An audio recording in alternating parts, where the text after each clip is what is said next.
Okay, so I need to tell you about a pattern I've been noticing, and once I point it out, you'll probably recognize it too. Women in their 40s, professionals, high achievers in leadership roles, describing the exact same afternoon experience. They'll say things like, I need 3 coffees just to get through the day. I'm eating so well, meal prepping every Sunday, buying organic, really trying, but by 3 p.m. I feel that I could fall asleep at my desk. And then comes the question that always stops me. Is this just what getting older feels like? And what I hear beneath that question, the thing they don't always say out loud is, have I lost my capability? Is this permanent? And am I becoming irrelevant? Because these are women who built careers on being sharp, on being the person who has the answer, on handling complex decisions without thinking twice. And now they're in afternoon meetings, desperately trying to look engaged while their brain feels like it's moving through fog. They're nodding along, but they're not really there. They're just trying to get through until the meeting ends so they can reach for that third coffee. And this quiet terror underneath. What if someone notices? What if my team realizes I'm not as sharp as I used to be? And what if I lose my edge? The internal dialogue I hear described, I used to be the sharpest person in the room. Now I'm just trying to keep up. What's wrong with me? And here's what I want to say right at the start. There's probably nothing actually wrong with you. This is not what getting older should feel like, but this is what circadian misalignment feels like. And there's a massive difference there because 5 years ago, I was that person. I was drinking coffee at 7 a.m., 11 a.m., 3 p.m., and sometimes a fourth coffee after dinner because I had to work and, my brain wouldn't cooperate without the coffee. And I was eating better than I ever had. I was prioritizing nutrition. I was trying to get enough sleep. It was a bit difficult because I had small children, but I was trying to do all the right things. But then I felt worse than when I was eating pizza and staying up until midnight. And I remember being in an afternoon call one time, and someone asked me something, and I knew the answer, and I could feel it right there, but it was just out of reach and I couldn't access it. My brain was foggy and slow and, it was just kind of like trying to run through water. And I remember thinking, I used to be good at this, so what's happening to me? Am I just declining? And that thought terrified me because if this was permanent, if this was just my new normal, then what did that mean for my career, my capability, and my identity? But it wasn't permanent. It was just that my circadian rhythm was completely off. And once I understood that, once I started addressing the actual signals my body needed, then everything shifted for me. It wasn't overnight and it wasn't dramatic, but steadily and progressively, everything changed for me until one day I realized that I actually feel like myself again. So today we're talking about why you need multiple coffees to function, what's actually happening in your body, and more importantly, what fixes it. Because you haven't lost your capability, your circadian signals are off, and circadian signals can be corrected. And if you want a simple starting point for all of this, I've created a free guide called 3 Hidden Signals Your Body is Missing. So you can grab that at francesnorgate.com/resources, and it walks you through the 3 foundational signals and how to start correcting them. But let me show you exactly what's happening with these afternoon crashes. Welcome back to Quantum Nourishment. I'm Frances Norgate, a certified nutrition and lifestyle advisor qualified at the Institute for Optimum Nutrition, a member of the Federation of Holistic Therapists, and an ambassador for the Public Health Collaboration. On this podcast, I explore how light, timing, and nervous system regulation can create the foundation for your energy and hormones. And I want to be upfront with you right from the start that I am always learning and this field is constantly evolving. So what I share is based on current evidence combined with what I'm observing in practice. And I'm definitely on this learning journey with you. And just a quick disclaimer before we start as well, this is not medical advice, so if you have specific health concerns, please do work with your healthcare provider. This is about understanding your body better, not a replacement for medical care. A quick reminder for anyone new here, when I talk about quantum nourishment, I'm talking about signals your body needs beyond just food. So light exposure, meal timing, movement patterns, nervous system regulation, and much more. And these signals tell your body what time of day it is, whether to produce energy or conserve it, and whether to feel alert or sleepy. And when those signals are misaligned, when your body doesn't know what time it is, your energy becomes completely unpredictable. The afternoon crash is the perfect example of this. So let's talk about what's actually happening. Here's a scenario that might resonate. You wake up maybe at 6:30 a.m. or 7 a.m. You're tired. You always wake up tired now, but you get up anyway. You check your phone whilst still in bed. Emails are already waiting for you. There are messages, things that need your attention. So you do that, and then you make a coffee, sit at your desk by 8 a.m. or 8:30 a.m. And this all happens indoors, no outdoor light exposure, just artificial light and screens. And then the morning passes, back-to-back meetings, calls, decisions, mental load, or you might be at home looking after your children all morning, but indoors as well, which is also taking up a lot of your energy. And by 11 a.m., you need another coffee, and by 1 p.m., you're already feeling depleted. You eat lunch, probably something healthy, you're really trying, but by 2 p.m. or 3 p.m., you hit a wall. And that's when you need the third coffee, because you've got meetings, you've got work, you can't afford to be foggy, right? But the coffee doesn't help as much as it used to. And you're just trying to get through the day, and you think, is this just how it is now? Is this what being in my 40s or 50s feels like?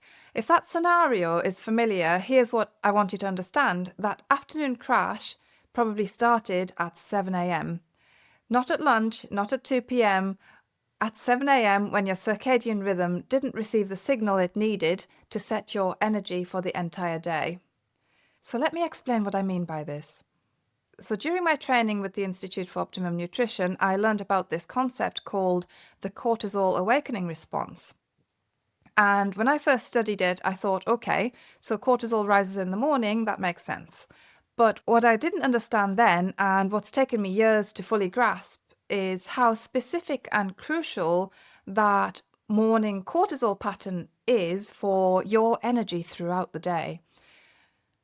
The cortisol awakening response is this really distinct physiological event. It's a sharp increase in cortisol that happens about 30 to 45 minutes after you wake up. Not straight away when you wake up, but about 30 to 45 minutes later. And this isn't cortisol gradually rising, but it's a sharp spike in cortisol. And that's a physiological boost designed to prepare your body for the metabolic and postural demands of the day. So think of it like your body's internal alarm system saying, right, the day's starting, let's mobilize resources and let's get ready for the day. Now, here's what the research shows about this pattern, and this completely changed how I understand afternoon energy. So when your morning cortisol awakening response is robust, when that spike happens at the right time with the right intensity, your body is primed for efficient energy utilization throughout the entire day. And your cells receive the signal to shift into an energy-producing state. Your mitochondria, those tiny little energy factories in your cells, they get the message that it's daytime, it's time to produce energy, and we need to be alert and capable. And your insulin sensitivity becomes optimized, your metabolism's ready, and then your brain becomes sharp as well. But when that morning cortisol peak is weak or delayed, by the afternoon, your cortisol has dropped too low too early. And when cortisol drops below a certain threshold, you feel completely exhausted, you have brain fog, heavy eyelids, that I need to lie down right now kind of feeling. So the afternoon crash is often a morning problem. If your cortisol didn't spike properly at 7 a.m. or 7:30 a.m. or 8 a.m. whenever sunrise is, it's running on empty by 3 p.m. And here's something I want to explain in relation to that as well, is that this isn't about capability declining. It's not your capability declining. It's not about getting older or losing your edge. It's about signals, morning signals that your body didn't receive. So your biology is designed to function brilliantly. Your mitochondria are designed to produce stable energy. Your cortisol rhythm is designed to keep you alert and focused. But your body needs specific signals to do this, and when those signals are missing, your biology can't function the way it's designed to function. Now, here's the pattern I started noticing once I understood this mechanism. So if you picture this, women in their mid-40s in leadership roles, managing teams or running businesses, making decisions that affect dozens of people, they've spent probably £500, maybe £1,000 on supplements in the past year. They've tried keto, maybe paleo, maybe intermittent fasting. They've seen multiple practitioners. Could have been functional medicine doctors, nutritionists, and they're really, really trying. And when I ask them about their morning routine, the pattern is almost identical.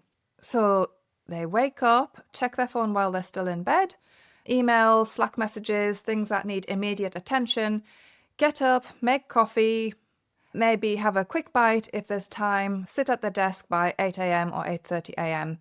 And that all happens indoors with no outdoor light exposure. So the morning passes in a blur, back-to-back calls or strategic decisions, managing people and putting out fires.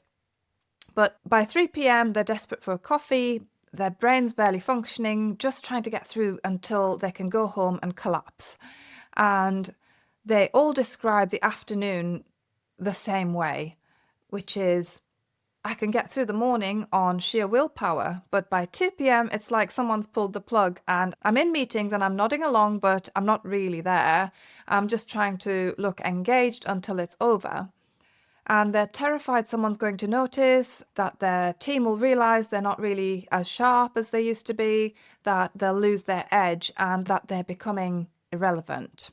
But here's what they don't realize is that it's not their capability, it's circadian misalignment. And their cortisol never peaked properly in the morning because their circadian clock never received the signal it needed. So what signal am I talking about? What's missing at 7 a.m. that affects 3 p.m. so profoundly? And that is morning light exposure.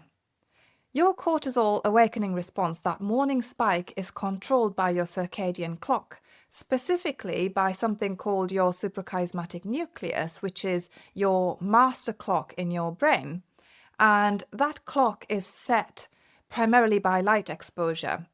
So when you get bright outdoor light in the morning, within the first hour or two of waking, and preferably within the first hour of sunrise, something quite specific happens at a cellular level. The light hits specialized cells in your eyes. And these aren't the cells that help you see images. They're not your rods or cones. They're photoreceptors designed specifically to detect environmental illumination and communicate that information to your brain's master clock. And here's what's quite remarkable about these cells. They contain a photopigment called melanopsin that's highly sensitive to short wavelength blue light, the kind of light that's abundant in natural daylight. When morning sunlight hits these melanopsin-containing cells, they send signals directly to your suprachiasmatic nucleus, the master clock in your brain, saying, it's daytime, it's morning, it's time to increase cortisol production. That signal triggers the cortisol awakening response I was talking about before, that sharp spike 30 to 45 minutes after waking. And that spike then sets your energy trajectory for the entire day. It tells your cells to produce energy, it tells your metabolism we are active, and it tells your brain to be alert. But when you don't get that first signal, when you're indoors from the moment you wake up, when you're looking at artificial light instead of natural daylight, that signal doesn't happen properly. Your cortisol might rise gradually instead of spiking, or it might spike late, or it might not spike enough. Then your circadian clock doesn't receive the information it needs. Your master clock can't coordinate all the peripheral clocks throughout your body, the clocks in your liver, your muscles, your fat cells, your pancreas, and all of that. And then by afternoon, your cortisol has dropped too low and your mitochondria in your cells haven't received clear signals about energy production. And that's what makes you crash. So this explained everything I was experiencing 5 to 10 years ago, because I was waking up, making coffee inside, sitting at my desk, no outdoor light exposure. My cortisol awakening response wasn't happening properly. My circadian clock didn't know it was daytime. My mitochondria and my cells weren't getting the signal to produce energy efficiently. So I started testing this, and this is where the story gets really interesting. So I live in Ireland, and when I first started implementing morning light exposure based on what I'd learned during my training, it was February. So it was grey, it was drizzly, it was really miserable weather that year. And I remember the first morning standing in my garden at 7 a.m. in my dressing gown in the rain. I felt a bit silly, like I didn't know if this was going to work. I couldn't see the sun at all. It was totally overcast, grey sky and drizzle. It was cold, wet and miserable, basically. And I'm standing there thinking, what am I even doing? This can't possibly do anything. There's no sun, it's grey, it's raining, I'm getting wet for no reason. I don't know why I wasn't wearing a raincoat, by the way. That's a bit silly, isn't it? But I felt absolutely ridiculous, and I felt like I'd taken scientific research too literally and ended up doing something completely pointless that wasn't going to work for me. And I'm pretty sure my husband was looking out the window thinking I'd completely lost the plot as well. But anyway, week one, every single morning, I genuinely thought, this is pointless. I'm standing in the rain for no reason. The research must be wrong, or maybe it works in sunny climates, but it's not doing anything for me. So I almost stopped multiple times. In week two, I think it was the Tuesday morning, it was bucketing down, properly pouring, and I'm standing at my back door in my dressing gown, and I was thinking, okay, this is mental. I'm just standing out here just because I've read some research about photoreceptors, right? What am I doing here? And I almost didn't go out, and I thought, it's not working anyway. I don't feel any different, and I'm still tired. I still need those 3 coffees. So maybe this only works for people in California or wherever it's sunny. Maybe I'm not the type of person this works for. Maybe my biology is not working properly. And that sort of thought of maybe it's just me that it's not working for, that's what almost made me quit this. Because if this didn't work, what did that mean? That I was stuck feeling this way, and was this going to be permanent? But some sort of stubbornness, or maybe just desperation at the time, made me go outside anyway to just keep trying. But you know what? I'm so glad I did this, because week 3, that was Wednesday morning, I think, on the week 3, something really shifted. So I woke up and I felt different to what I had been feeling. Not like a switch had flipped, but noticeably more alert. I didn't feel like that before. And like my body had switched on properly, and like the lights had come on inside. I got out of bed without hitting snooze, really unusual for me, not because I forced myself, but because I was awake. And I went about my morning routine and realised I don't actually feel foggy today. My brain feels clearer than it has before. And that afternoon, I was in a call at around 3 p.m, normally my worst time of the day. And I realised halfway through, I'm actually fully present. I'm tracking the conversation, I'm contributing ideas, and my brain's actually working. And I thought, wait, I haven't had a 3rd coffee, and I don't feel like I actually need one today. And then week 4, by then I hadn't needed that 3rd coffee in over a week. Some days I didn't even need the 2nd one, but sometimes I'd have it anyway because I enjoy coffee. But my afternoon energy was a lot more stable. Not perfect, not like I was suddenly energized all day, but significantly and noticeably better than it had been. And the crashes were less severe. I could focus on the afternoon meetings. I wasn't desperately fighting to keep my eyes open. And I really started to feel like myself again. And that's when I thought the light exposure is actually working. Even on grey Irish mornings, even when I can't see the sun, even when it feels like it's doing nothing, even when I feel ridiculous standing in the rain. And by the way, I quickly started wearing a raincoat and going for walks instead of just standing there. But anyway, the rain, the grey skies, the feeling ridiculous, that was all completely worth it because I felt like I got myself back. So let me explain why this works, because when I first learned this mechanism during my qualification, I was quite skeptical about the grey days.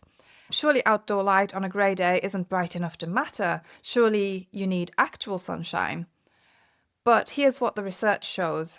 So those receptors in your eyes, those specialized light detecting cells in your eyes, they're uniquely adapted for detecting environmental light. And they're not like your rods and cones that help you see images. They require significantly more light to respond, but they're designed to detect ambient light levels over extended periods. So they can adapt to lighting changes over days and even months. And here's the crucial bit. Even on a heavy overcast day, outdoor light provide orders of magnitude more lux. That's a measure of illuminance than typical indoor lighting. A few minutes of outdoor light in the morning, even when it's grey and overcast, delivers the necessary intensity for melanopsin to fire correctly. And the research is quite specific about this. So our biological system evolved to receive high intensity environmental light signals. That's what entrained our circadian rhythms for millions of years. But indoor lighting, even bright LED bulbs, even daylight spectrum bulbs that you can get, they don't provide the same intensity or spectral compositions. And natural outdoor light provides a full spectrum, blue light, red light, infrared, the entire electromagnetic spectrum that our biology expects and responds to. Where indoor lighting typically has an artificial spectrum that doesn't accurately mimic the natural solar cycle, and it might look bright to us, but to our receptors, to our melanopsin, it's not the right signal. So when your brain consistently receives insufficient or mistimed light signals due to prolonged indoor exposure, it struggles to discern the correct time of day. So your suprachiasmatic nucleus, your master clock in your brain, can't effectively coordinate all the peripheral clocks in your body, the clocks in your liver, your muscles, your fat cells, your pancreas, and these peripheral clocks need to be synchronized like an orchestra. So when they're in sync, your metabolism works beautifully, but when they're out of sync, it's complete chaos. And when those clocks are desynchronized, your entire neuroendocrine function gets disrupted. Your cortisol rhythm, your insulin sensitivity, your energy production, everything. That's why getting outside matters so much, even on grey days, even in Ireland in February, even in the rain. When I learned this, when I actually understood the mechanism at the cellular level, it made sense of why standing in the rain was actually working for me. My receptors were detecting that outdoor light even through the clouds, even though I couldn't see the sun. And they were sending signals to my circadian clock, my suprachiasmatic nucleus, the master clock in the brain was receiving that information that it actually needed. My cortisol awakening response was starting to normalize, my peripheral clocks were beginning to synchronize, and that's why my afternoon energy improved. And that's why I felt like myself again. Now, let me tell you about what this transformation actually feels like as it happens, because the science is one thing, but living it is another, right? So in week one, honestly, you might not feel very much different. You're getting outside, you're standing there, you might feel silly, you might feel like it's not working. Maybe it's cold, maybe it's raining, and you might be thinking, is this even doing anything? That's how I felt anyway. And you still feel tired in the afternoon, you still need the coffee, and nothing dramatic has changed. But inside, at a cellular level, things are starting to shift. So your receptors are starting to respond, your circadian clock is starting to receive signals it hasn't been getting, and your cortisol pattern is beginning to adjust. You can't feel it yet, but it's definitely happening. And in week 2, you might notice small things like maybe you wake up one morning and instead of that immediate dread that I can't do this today feeling, it might be a bit softer. Maybe you don't hit snooze quite as many times. And maybe one afternoon you're in a meeting and you realize you're not fighting as hard to stay present. The fog's not quite as thick. And these are subtle changes, so you might not even notice them consciously, but your body's definitely recalibrating here. Week 3, this is when it starts to feel real. So you wake up one morning and you feel ready for the day. Your body knows what to do. The lights have come on inside, that sort of thing. And you get through the morning and realize I haven't been watching the clock. I haven't been counting down the time till my next coffee. And that afternoon, you're in a situation that would normally have you desperately reaching for that caffeine. And you might think, wait, I actually feel okay. My brain is working and I'm here, I'm present. And that's the moment it really clicks. That's when you think, okay, so this was what it was supposed to feel like all along. And then week 4 and beyond, your baseline energy might be different. It might not be perfect. You're not suddenly energized 24/7, but you might be more stable and predictable, and you might start to feel capable again. You might be in afternoon meetings fully present, contributing. Your brain might start working the way it used to, and you might be able to remember things or think really clearly. And most importantly, you start to feel like yourself again. And that identity crisis I was talking about, am I losing my capability? Am I becoming irrelevant? That starts to fade because you're not losing anything. You were just running on the wrong signals. And now that your body has the signals it needs, your sharpness returns, your capability returns, and you might feel like you're getting yourself back again. So that was the cortisol piece. Now there's another factor at play here, and this one affects not just your energy, but your mental clarity as well, and that is blood sugar regulation. So I started noticing this pattern. Women who were getting morning light, that implemented that, but still experiencing afternoon crashes, not as severe as before, but still there to some extent. And when I asked about lunch, there was a theme. So a lot of people would have high carbohydrate meals without much protein or fat, like pasta or sandwiches or rice bowls. And what they described was, I eat lunch and I'm fine for about an hour, but then around 2 p.m. or 3 p.m. I come crashing down. And I get brain fog, I can't think, and I desperately feel like I need sugar or coffee. So I looked into the research on circadian rhythm and glucose metabolism, and what I learned completely changed how I understand the lunch to afternoon connection. And here's what the research shows. So in a state of circadian alignment, humans exhibit higher insulin sensitivity earlier in the day and progressively lower sensitivity later in the day and at night. So your body's designed to handle glucose more efficiently in the morning than in the evening. So if you think about this from an evolutionary perspective, for millions of years, humans ate during daylight hours and we didn't have artificial light. We didn't eat at night. We didn't have midnight snacks or anything like that. So our biology adapted to that. Our pancreas is naturally more responsive in the morning. Our muscles and liver are primed to handle incoming nutrients efficiently when the sun is up. But when your circadian rhythm is misaligned, when you're not getting morning light, when your cortisol awakening response is weak, and when your peripheral clocks are desynchronized, this natural rhythm breaks down. Your insulin sensitivity becomes impaired throughout the day. Your body struggles to handle glucose efficiently, even during times when it should be most capable. And here's where something called reactive hypoglycemia comes in.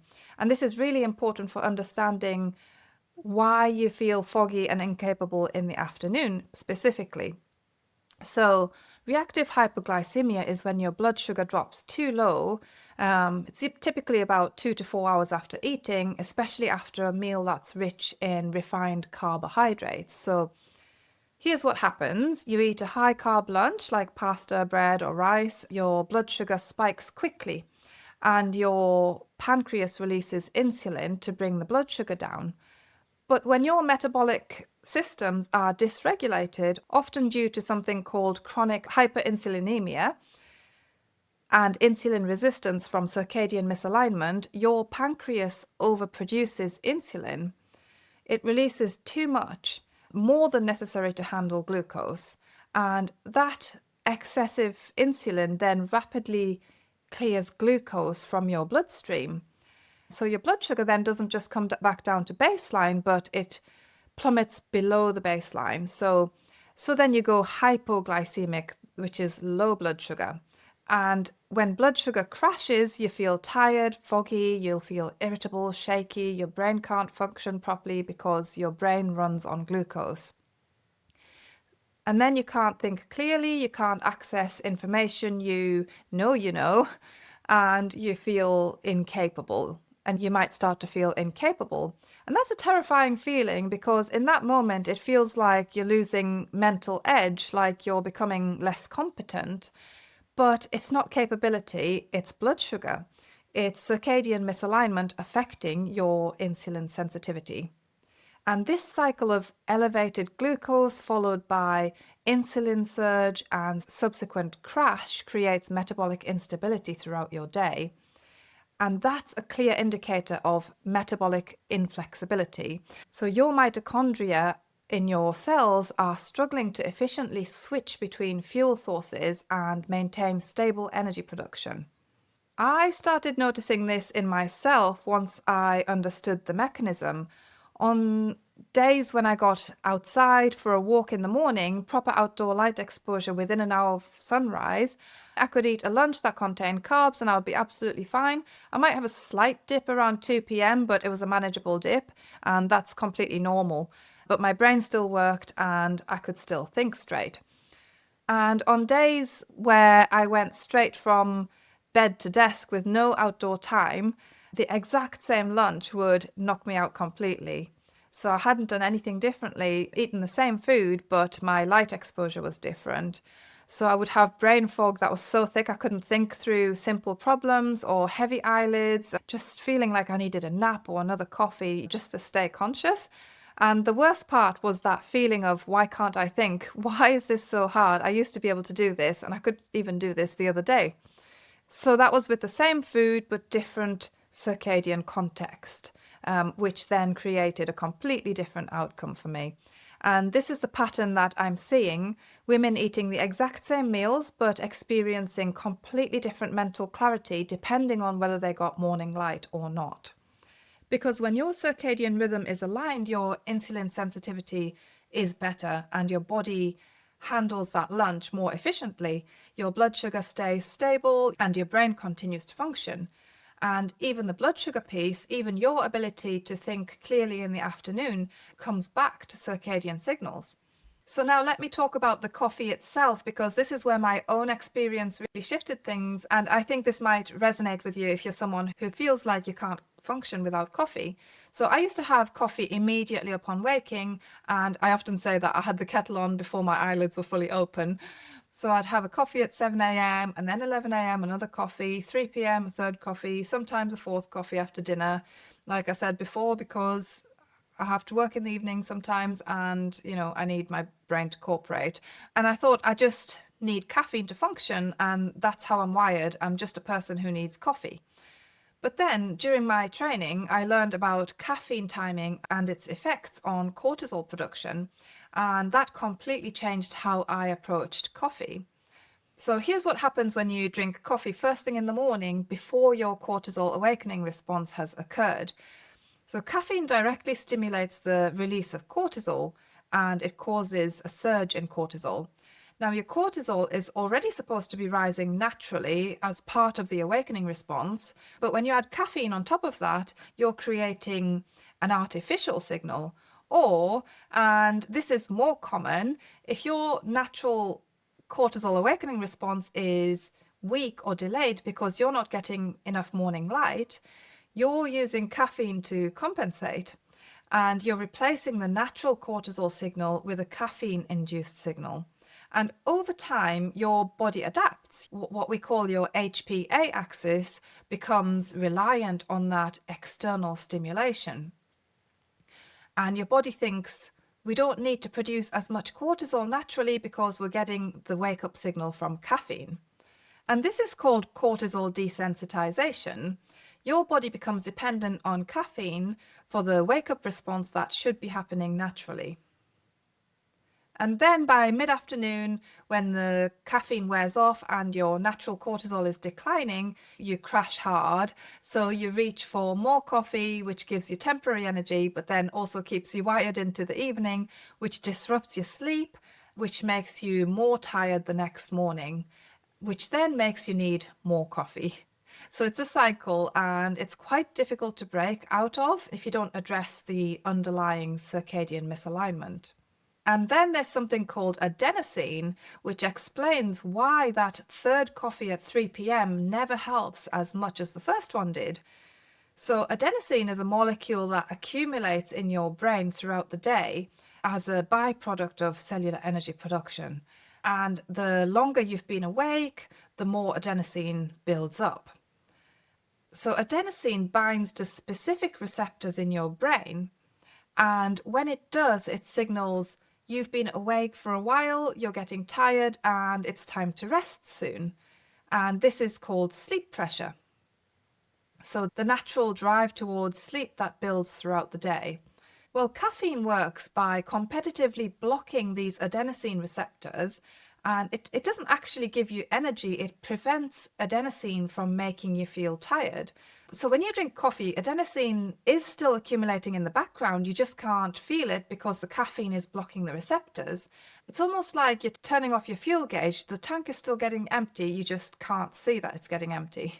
Here's the problem with that, right? So as caffeine is metabolized and its effects wane, which can take several hours depending on how efficiently your body processes caffeine, the previously blocked adenosine is suddenly unmasked.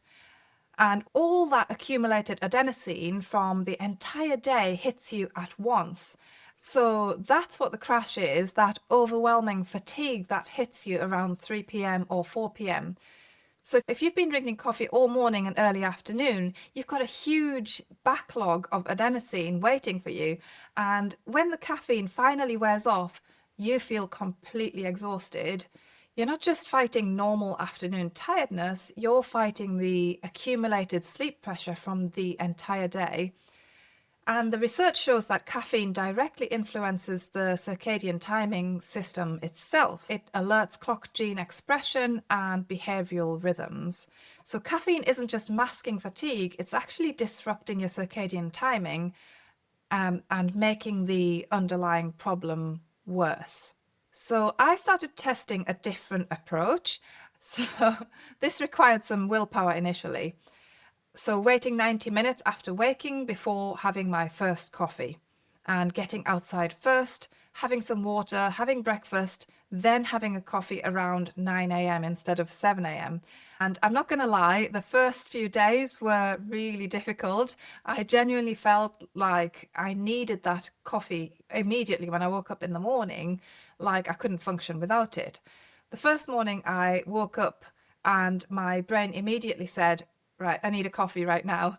And I had to consciously override that and say, right, no, I'm going outside first, light first, then coffee.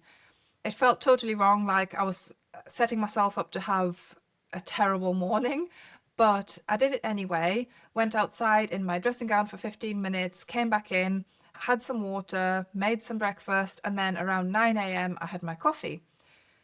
And you know what? I got through the morning fine. Not energized. I wasn't suddenly like bouncing off the walls, but I was fine, I was functional, and I was capable. And by week 2, something shifted. I woke up one morning and I didn't immediately crave coffee. And I just woke up, my body felt ready and like it knew what to do. And I still had coffee around 9 a.m. I really enjoy coffee, but it felt different. It felt like I was extending my natural energy, not creating artificial energy, if you know what I mean. And by week 3, I realized I don't need that second cup of coffee at 11 a.m. anymore, and I can just have one in the morning and one at lunchtime. And I definitely didn't need that third cup at 3 p.m.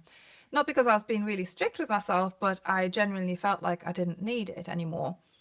My body was producing adequate cortisol on its own. My cortisol awakening response was functioning properly and my circadian rhythm was set. So the coffee I did have around 9 a.m.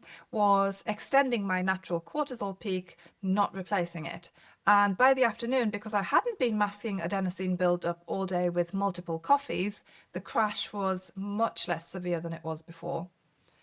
And so then my energy was more stable, my mitochondria and my cells were getting clearer signals about when to produce energy, and my brain was working a lot better as well, and it felt so much more capable again.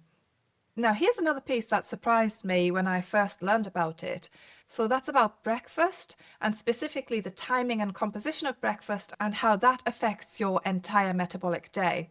Your master circadian clock, the suprachiasmatic nucleus in your brain, is primarily entrained by light. But you also have peripheral clocks in your liver, in your pancreas, in your muscles, your fat cells. Every major organ has its own circadian clock. And these peripheral clocks are strongly influenced by feeding schedules. So meal timing acts as what we call a Zeitberger, a time giver for these peripheral oscillators. So when you eat consistently and aligned with the natural light cycle, you help synchronize all these local circadian rhythms in your metabolically active tissues. And this ensures that your organs are metabolically prepared for nutrient processing during the active phase and for repairing during the rest phase. But here's what the research shows. So when meal timing is altered, when you skip breakfast or consume high energy intake at dinner, it disrupts clock gene expression in peripheral tissues. And this desynchronization leads to increased fat storage, elevated blood sugar response, and impaired metabolic function, even in healthy individuals. So essentially, if you skip breakfast, you're telling your peripheral clocks, we're still in overnight mode, don't prepare for incoming nutrients, stay in conservation mode. And then when you do eat, maybe at lunch, your body isn't ready. Your pancreas isn't prepared. Your insulin response is impaired. So by afternoon, your metabolism is confused, your energy is unstable, and you crash.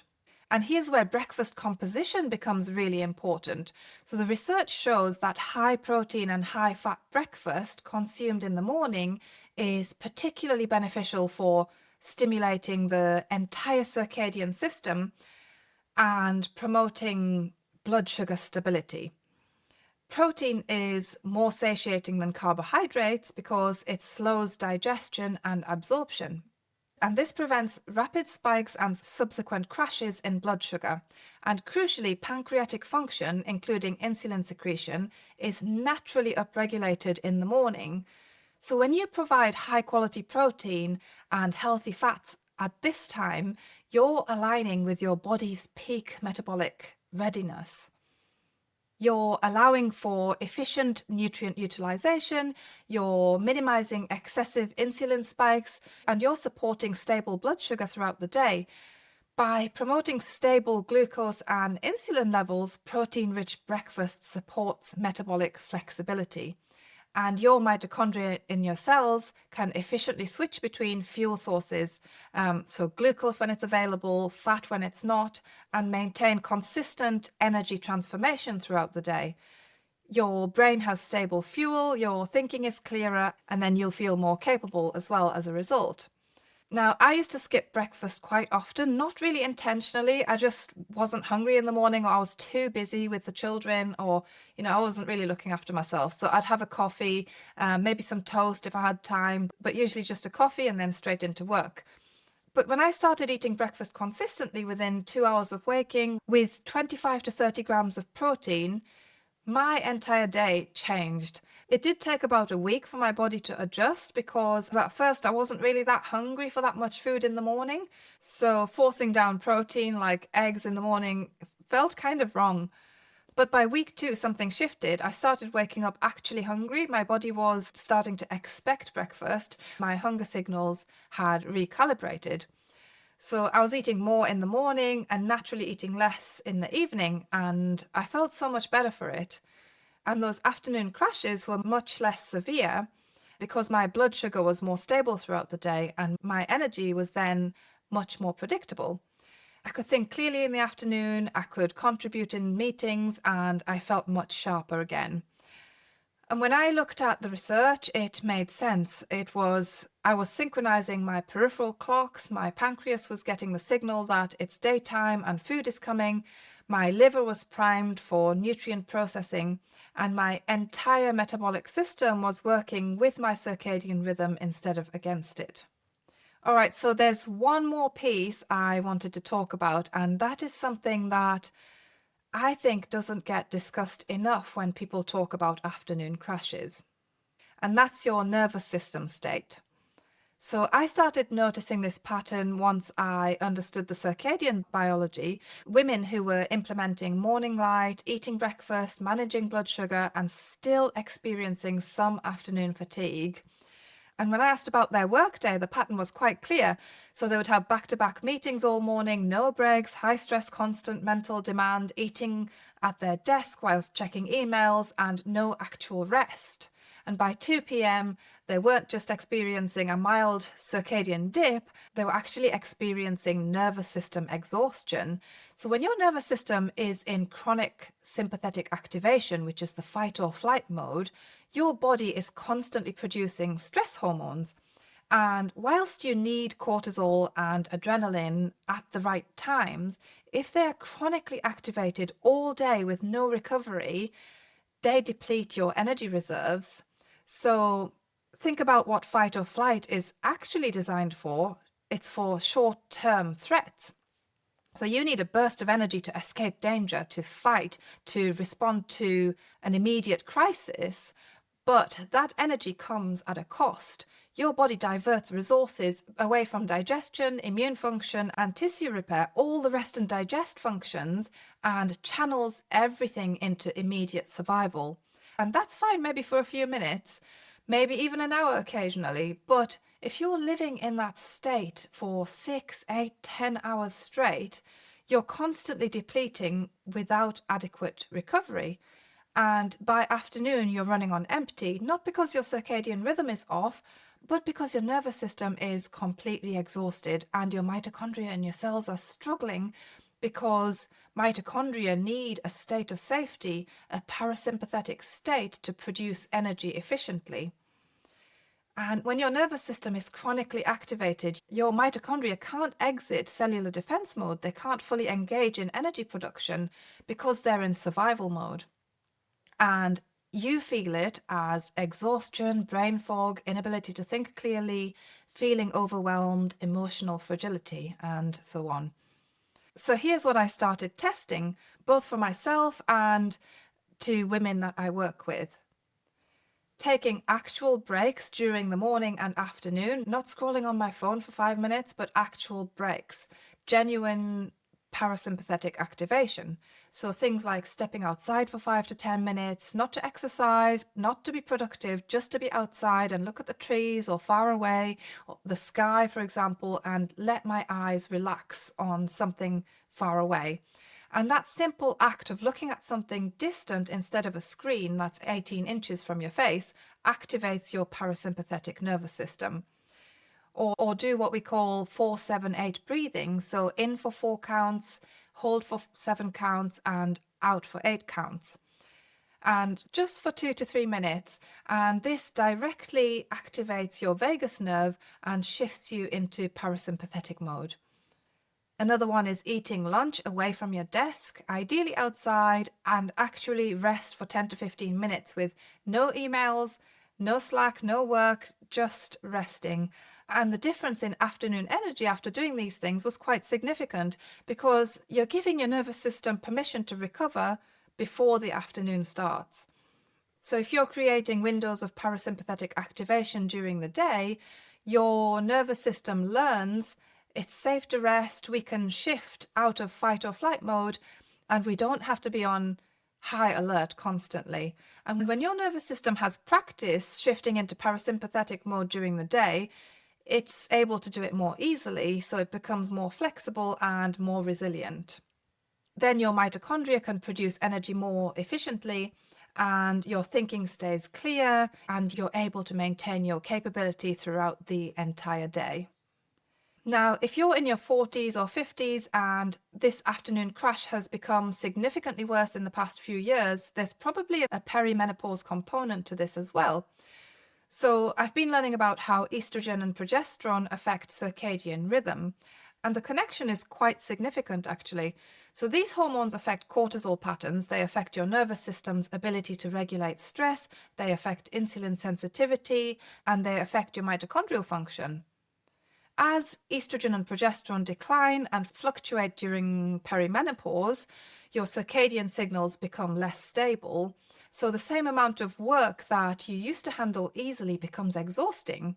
And the same lunch that used to be fine now causes a crash. And the same afternoon schedule that was manageable becomes really overwhelming. And here's what I want you to really understand. It's not that you've lost your capability, it's that your hormones are affecting foundational signals your body relies on for energy. Your biology hasn't changed, your intelligence hasn't declined, your capability is still there, but the hormonal foundation that supported your energy, your mental clarity, your resilience, that foundation is shifting. And you can't fix this with willpower. You can't just push through when your biology is struggling at a hormonal level, but you can provide better circadian signals. So morning light, consistent meal timing, nervous system regulation, these things support your hormones. They give your body the foundation it needs to function even when estrogen and progesterone are fluctuating. They won't stop perimenopause, but they can dramatically reduce how much it impacts your daily capability. All right, so let me bring this all together into a practical protocol. So if you're crashing every afternoon and needing multiple coffees to function, here's what's likely happening. Your cortisol awakening response didn't occur properly in the morning because you didn't get adequate outdoor light exposure. Your blood sugar regulation is impaired because your circadian rhythm is misaligned and your peripheral clocks are desynchronized.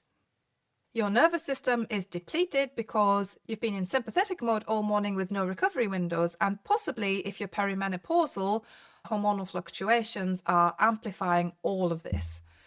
But all of these are addressable. So here's where to start. First thing, morning light every single day. Within an hour of waking, at least 10 to 15 minutes, 20 minutes is even better, even on grey days, even in northern climates in February, even when it's raining, even when you feel ridiculous doing it. So this activates those receptors and this signals your suprachiasmatic nucleus, that master clock in your brain. This triggers your cortisol awakening response and this sets your energy for the entire day. And so this is the foundation and everything else builds on this. Secondly, wait 90 minutes after waking before your first coffee. So let your natural cortisol awakening response happen first. Get outside, have some water, have breakfast, then have your coffee around 9 a.m. instead of 7 a.m. So what tends to happen is that you need less coffee overall, and the coffee you do have works better because it's extending your natural cortisol peak and not replacing it. Third is to eat your breakfast with 25 to 30 grams of protein within 2 hours of waking.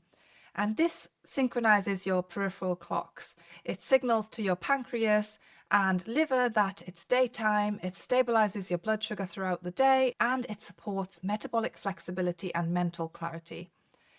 Fourth is to pay attention to lunch composition, include protein and healthy fats with any carbohydrates, and this prevents reactive hypoglycaemia, and this also stabilizes blood sugar and prevents that post-lunch brain fog, and this keeps you thinking clearly all afternoon. Fifth is to take actual breaks during the morning and afternoon. Not screen time, but actual nervous system recovery. So step outside if possible, look at something far away, do some slow breathing, give your body permission to shift into that parasympathetic mode. Because your mitochondria need moments of safety to produce energy efficiently. And sixth, if possible, eat lunch outside or at least away from your desk and take 10 to 15 minutes to actually rest. And this prevents nervous system depletion before the afternoon has begun. Now, let me be realistic about the timeline because this isn't an overnight fix. And I think it's important to manage expectations. So, to understand what you're likely to experience week by week, in week 1, you might not notice dramatic differences. You're establishing new patterns. So, your body is adjusting, your circadian clocks are starting to recalibrate, but the effects might not be obvious yet. So you might still feel tired, you might still need the coffee, and you might think, is this actually working? But just trust that at a cellular level, things are shifting and your receptors are starting to respond, your peripheral clocks are beginning to receive those signals. In weeks 2 to 3, you'll probably notice small things. So maybe you're slightly less desperate for coffee. Maybe the afternoon crashes are a bit less severe. Maybe you have 1 or 2 afternoons where you think, wait, okay, I feel okay. And these are early signs that your cortisol awakening response is starting to improve and your blood sugar is starting to stabilize and your nervous system is learning that it's safe to recover. In weeks 4 to 6, this is when things really start to shift. So your energy might become noticeably more stable, you don't need as many coffees, and the afternoon doesn't feel like such a battle. You might be in meetings feeling fully present, you might be thinking really clearly, and you might feel really capable again. And that terrifying feeling of, am I losing my edge, starts to fade because you're not losing anything. You are starting to reclaim what was always there. And by month 3, your baseline energy should be significantly better. You might still have a slight dip around 2 p.m. That's completely normal. That's natural circadian rhythm, but it's manageable and you're not crashing. And most importantly, you feel like yourself again. So the sharpness comes back, the mental clarity is back, and the capability is back as well. So the key here is consistency. Your circadian rhythm needs to know this is the new pattern. I can trust this. So if you're doing morning light for 3 days, skip 4 days, do it again for 2 days, then your body will be really confused. But if you're consistent for 6 to 8 weeks, your body will start to recalibrate. Your circadian system will strengthen and the afternoon crashes will dramatically improve.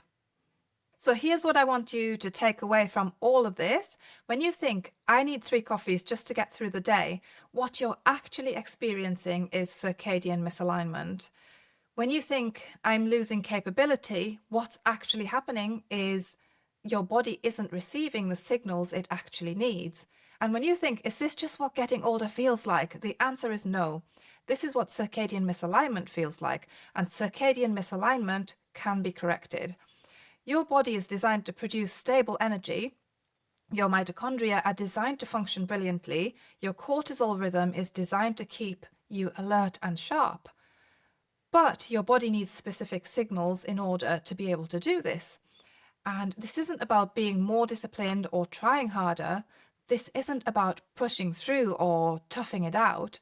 It's about providing your biology with the foundational inputs it's been missing. Morning light activates your receptors and triggers your cortisol awakening response properly.